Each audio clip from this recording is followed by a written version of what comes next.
next reader is going to be Andy Bunch. In the footsteps of Hemingway in London, Andy Bunch is an adventure writer.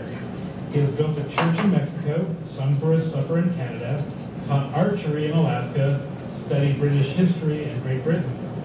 He's rafted Class 4 rapids, trained in martial arts, and once spent a week in the woods with only a knife, flint, and black plastic.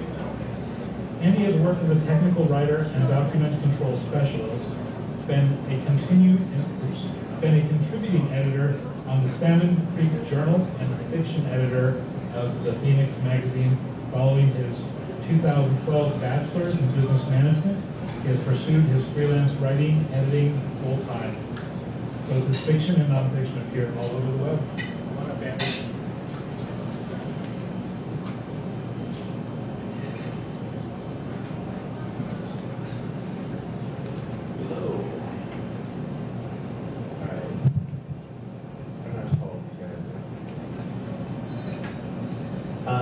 I was reading this earlier today, and I think it's going to be a little bit short, which is good. We'll give you lots of time to ask various questions. Andy, swing the arm towards you. Nobody can hear you. Can you hear me now? Now I have to talk quieter. Just kidding. All right, so yes, I'll be reading today from my newest book, which is just barely out. My daughter was born 7.5 weeks early, which means that I had to order my advanced reader copies for you guys tonight. So you'll get something with a little bit of raw flavor in it if you pick one up in the bookstore right now. And then the edited version will be out in about a week. Diner Tales is based on Canterbury Tales. I love Canterbury Tales, and I wanted to do something contemporary with it. I thought, well, the only scenario I know where people sit around swapping stories and entertain each other is up all night in a coffee shop, diner type of scenario. So I followed the original as best I could, and with archetypal characters that would be in a diner in the middle of the night, and why they're there, and the stories that they tell to entertain each other was kind of what I was going for. So one of my characters in that is a cowgirl, and this is the story that she tells to entertain the group. The gambler took a long step from the stagecoach directly to the boardwalk that ran down both sides of Main Street.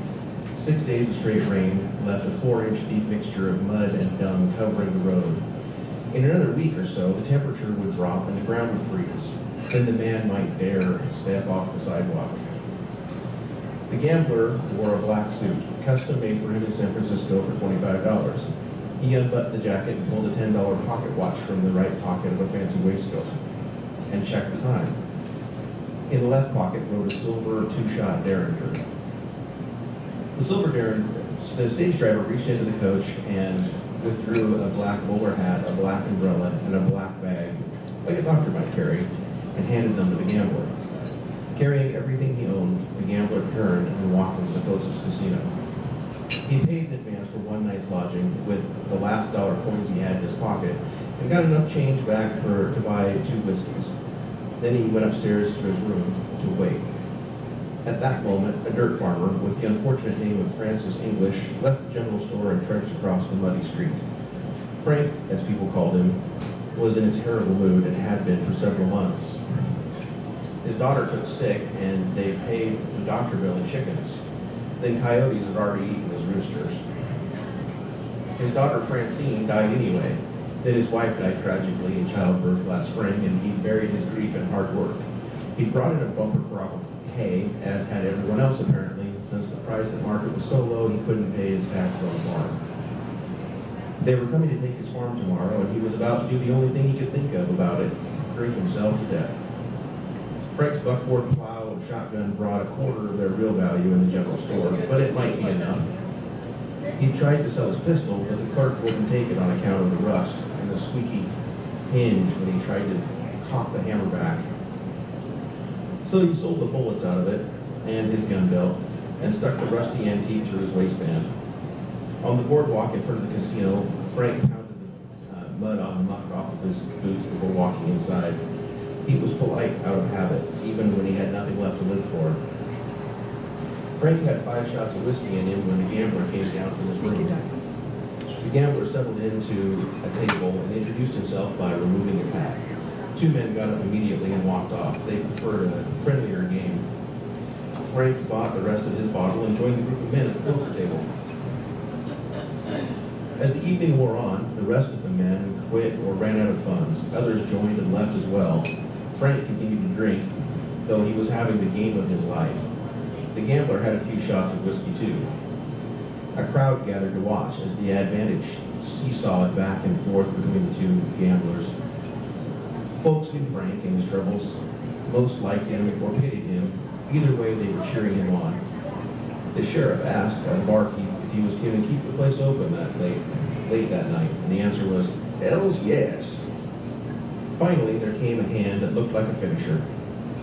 It would be one of the larger pots the gambler had taken in his 18-year career, and it was easily enough money for Frank to start anew. Frank was dealt one diamond shy of a flush and went all in.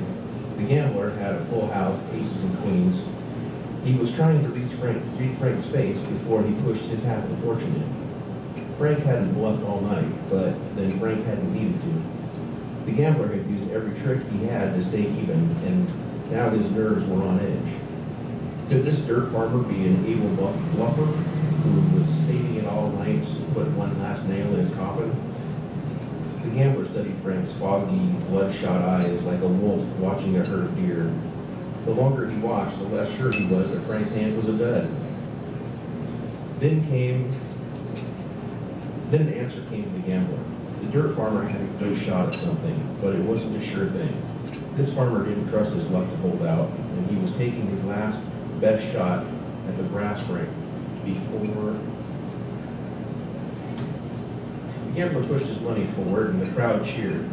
They desperately wanted to see the big city professional go down in defeat to a local boy bad on his luck. The cards were dealt, and Frank looked a little worried when the gambler didn't take one. Frank lifted his card, and to his bleary eyes, it looked like a diamond. He almost couldn't believe his luck. He turned his cards up and shoved them in the middle of the table, looking around, waiting for the room to erupt into cheer and get a slap on the back. When he saw everyone's shoulders slump, he stared back down at the cards on the table, trying to focus. The gambler stood and raked the money toward himself. He knew what this meant. He needed to get back upstairs and shove the money in his bag and climb out the window. This was too small a town to take this much money from one poor sap like this guy. The gambler heard a squeaking noise and looked back at the dirt farmer just as the sixgun was clearing the man's pants. Everything slowed to a crawl, the crowd yelling, "No!" and his own hand flying to his pocket gun. The gambler heard two quick pops and saw the smoke trail going from the tip of his own pistol. The dirt farmer collapsed back into his chair and slumped forward onto the table. The sheriff picked up Frank's pistol from the table and exclaimed, "He didn't even have any bullets in his gun, mister." There was a great thwack sound, and the gambler felt the pain at the base of his skull. As he collapsed to the floor, he thought about an empty gun. I'll be damned, that dirt farmer can bluff. The gambler awoke the next day. He lay on a cot in a jail cell, and a fire in a pot-bellied stove crackled and popped next to him. The sheriff escorted him to the outhouse once, where he found a piece of metal pipe which he hid up his sleeve before returning to his cell. The gambler lay back on the straw mattress with his arms for a pillow and spent the rest of the day contemplating his life while staring at the sturdy timbers on the ceiling. They gave him a bowl of soup for dinner, but not a spoon, so he had to slurp the hot broth from the bowl. He didn't like the feeling of the hot liquid straining through his mustache. The sheriff announced that the judge would be in town the next day, so the gambler could receive a fair trial. Then he said he would be leaving for a few hours if there was anything the gambler needed. The gambler knew how this worked. There wouldn't be a single person in town that would testify for him, even if he made it to trial. It was more likely that the farmer had friends or relatives around that would visit the jail, and he would face vigilante justice while the sheriff was out.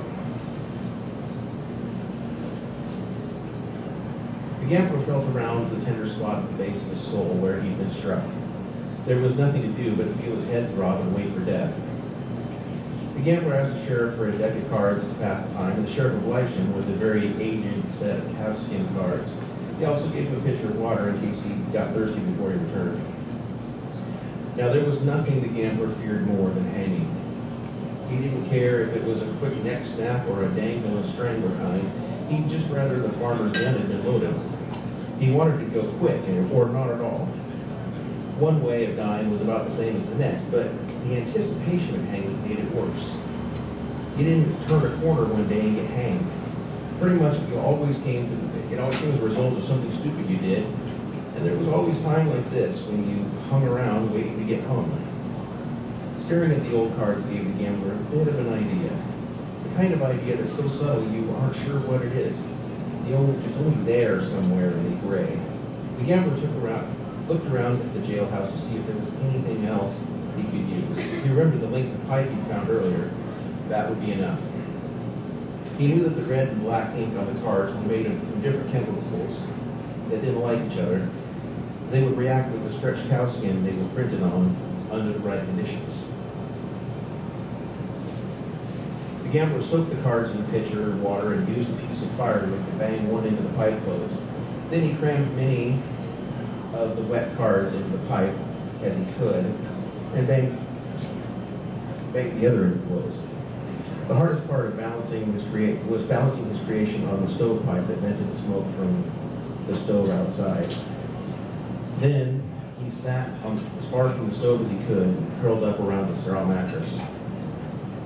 The gambler figured he had one chance in 5 that the cards would blow up and make a hole where the stovepipe exited the building, big enough for him to squeeze through.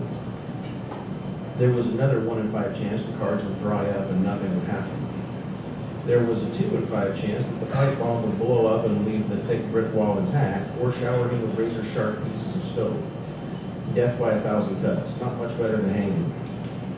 The least appealing option was that the vigilantes would show up and hang him, and then the bomb would go off in the jail like a lone firecracker, bidding him farewell and good riddance.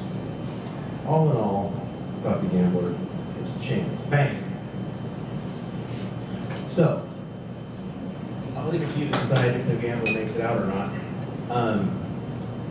Did a little research before this, and I found out that calfskin, there was actually a gambler who killed himself rather than being hung by soaking calfskin cards and building his own pipe bomb. You can build up enough pressure, apparently, and they put off some sort of gas and it will explode and kill you. If you ever find yourself with only old playing cards, I prefer not to die by hanging. Okay, you learn something every day. I've got about 5 minutes left. Is there any questions anybody has about current or former projects? What are some of the characters in your Canterbury tales?